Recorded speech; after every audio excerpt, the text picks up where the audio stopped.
15ஆம் அதிகாரம்.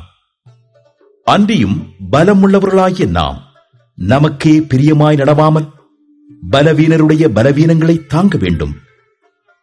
நம்மில் ஒவ்வொருவனும் பிறனுடைய பக்தி விருத்திக்கேதுவான நன்மை உண்டாகும்படி அவனுக்கு பிரியமாய் நடக்க கடவன். கிறிஸ்துவும் தமக்கே பிரியமாய் நடவாமல் உம்மை நிந்திக்கிறவர்களுடைய நிந்தைகள் என்மேல் விழுந்தது என்று எழுதியிருக்கிறபடியே நடந்தார். தேவ வசனத்தினால் உண்டாகும் பொறுமையினாலும் ஆறுதலினாலும் நாம் நம்பிக்கை உள்ளவர்களாகும்படிக்கு முன்பு எழுதியிருக்கிறவைகளெல்லாம் நமக்கு போதனையாக எழுதியிருக்கிறது. நீங்கள் ஒருமனப்பட்டு நம்முடைய கர்த்தராகிய இயேசு கிறிஸ்துவின் பிதாவாகிய தேவனை ஒரே வாயினால் மகிமைப்படுத்தும்படிக்கு பொறுமையையும் ஆறுதலையும் அளிக்கும் தேவன் கிறிஸ்து இயேசுவினுடைய மாதிரியின்படியே நீங்கள் ஏக சிந்தை உள்ளவர்களாயிருக்கும்படி உங்களுக்கு அனுக்கிரகம் செய்வாராக. ஆதலால் தேவனுக்கு மகிமை உண்டாக கிறிஸ்து நம்மை ஏற்றுக்கொண்டது போல நீங்களும் ஒருவரையொருவர் ஏற்றுக்கொள்ளுங்கள். மேலும் பிதாக்களுக்கு பண்ணப்பட்ட வாக்குத்தத்தங்களை உறுதியாக்கும்படிக்கு தேவனுடைய சத்தியத்தின் நிமித்தம் இயேசு கிறிஸ்து விருத்த சேதனம் உள்ளவர்களுக்கு ஊழியக்காரரானார் என்றும் புறஜாதியாரும் இரக்கம் பெற்றது நிமித்தம் தேவனை மகிமைப்படுத்துகிறார்கள் என்றும் சொல்லுகிறேன். அந்தப்படி இது நிமித்தம் நான் புறஜாதிகளுக்குள்ளே உம்மை அறிக்கை பண்ணி உம்முடைய நாமத்தை சொல்லி சங்கீதம் பாடுவேன் என்று எழுதியிருக்கிறது. மேலும் புறஜாதிகளே அவருடைய ஜனங்களோடே கூட களிகூறுங்கள் என்கிறார். மேலும் புறஜாதிகளே எல்லாரும் கர்த்தரை துதியுங்கள், ஜனங்களே எல்லாரும் அவரை புகழுங்கள் என்றும் சொல்கிறார். மேலும் ஈசாயின் வேரும் புறஜாதியாரை ஆளும்படிக்கு எழும்புகிறவருமாகிய ஒருவர் தோன்றுவார், அவரிடத்தில் புறஜாதியார் நம்பிக்கை வைப்பார்கள் என்று ஏசாயா சொல்லுகிறான். பரிசுத்த ஆவியின் பலத்தினாலே உங்களுக்கு நம்பிக்கை பெருகும்படிக்கு நம்பிக்கையின் தேவன் விசுவாசத்தினால் உண்டாகும் எல்லாவித சந்தோஷத்தினாலும் சமாதானத்தினாலும் உங்களை நிரப்புவாராக.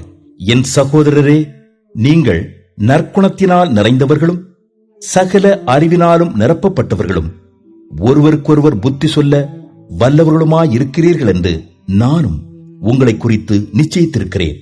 அப்படியிருந்தும் சகோதரரே, புறஜாதியாராகிய பலி பரிசுத்த ஆவியினாலே பரிசுத்தமாக்கப்பட்டு தேவனுக்கு பிரியமான பலியாகும்படிக்கு நான் தேவனுடைய சுவிசேஷ ஊழியத்தை நடத்தும் ஆசாரியனாயிருந்து புறஜாதிகளுக்கு இயேசு கிறிஸ்துவனுடைய ஊழியக்காரனாகும் பொருட்டு தேவன் எனக்கு அளித்த கிருபையினாலே உங்களுக்கு ஞாபகப்படுத்தும்படிக்கு இவைகளை நான் அதிக தைரியமாய் எழுதினேன். ஆதலால் நான் தேவனுக்குரியவைகளை குறித்து இயேசு கிறிஸ்துவை கொண்டு மேன்மை பாராட்ட எனக்கு இடம் உண்டு.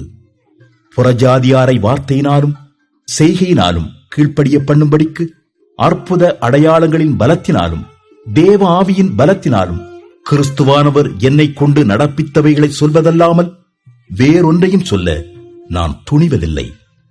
இப்படி எருசலேம் துவக்கி சுற்றிலும் இல்லிரிக்கும் தேசம் வரைக்கும் கிறிஸ்துவின் சுவிசேஷத்தை பூரணமாய் பிரசங்கித்திருக்கிறேன். மேலும் அவருடைய செய்தியை அறியாதிருந்தவர்கள் காண்பார்கள் என்றும் கேள்விப்படாதிருந்தவர்கள் உணர்ந்து கொள்வார்கள் என்றும் எழுதியிருக்கிறபடியே நான் மற்றொருவனுடைய அஸ்திபாரத்தின் மேல் கட்டப்படாதபடிக்கு கிறிஸ்துவனுடைய நாமம் சொல்லப்பட்டிராத இடங்களில் சுவிசேஷத்தை அறிவிக்கும்படி நாடுகிறேன். உங்களிடத்தில் வருகிறதற்கு இதனாலே அநேகந்தரம் தடைப்பட்டேன்.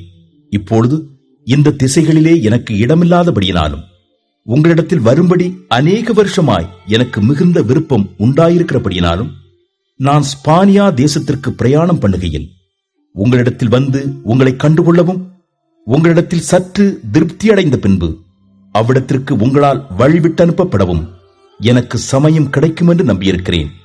இப்பொழுதோ பரிசுத்தவான்களுக்கு உதவி செய்யும் காரியமாக நான் எருசலேமுக்கு பிரயாணம் பண்ண எத்தனமாயிருக்கிறேன்.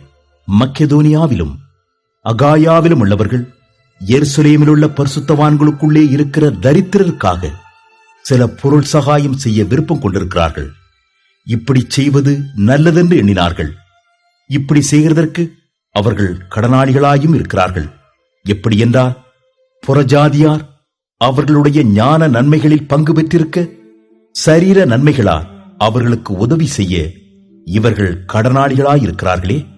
இந்த காரியத்தை நான் நிறைவேற்றி இந்த பலனை அவர்கள் கையிலே பத்திரமாய் ஒப்புவித்த பின்பு உங்கள் ஊர் வழியாய் ஸ்பானியாவுக்கு போவேன். நான் உங்களிடத்தில் வரும்போது கிறிஸ்துவனுடைய சுவிசேஷத்தின் சம்பூர்ணமான ஆசீர்வாதத்தோடே வருவேன் என்று அறிந்திருக்கிறேன். மேலும் சகோதரரே, தேவ சித்தத்தினாலே நான் சந்தோஷத்துடனே உங்களிடத்தில் வந்து உங்களோடே இளைப்பாரும்படியாக யூதேயாவில் இருக்கிற அவ்விசுவாசிகளுக்கு நான் தப்புவிக்கப்படும்படிக்கும் நான் எருசலேமில் உள்ள பரிசுத்தவான்களுக்கு செய்யப்போகிற தர்ம சகாயம் அவர்களால் அங்கீகரிக்கப்படும்படிக்கும் நீங்கள் தேவனை நோக்கி செய்யும் ஜெபங்களில் நான் போராடுவது போல நீங்களும் என்னோடு கூட போராட வேண்டும் என்று நம்முடைய கர்த்தராகிய இயேசு கிறிஸ்துவின் நிமித்தமும் ஆவியானவருடைய அன்பு நிமித்தமும் உங்களை வேண்டிக் கொள்கிறேன். சமாதானத்தின் தேவன் உங்கள் அனைவரோடும் கூட இருப்பாராக. ஆமென்.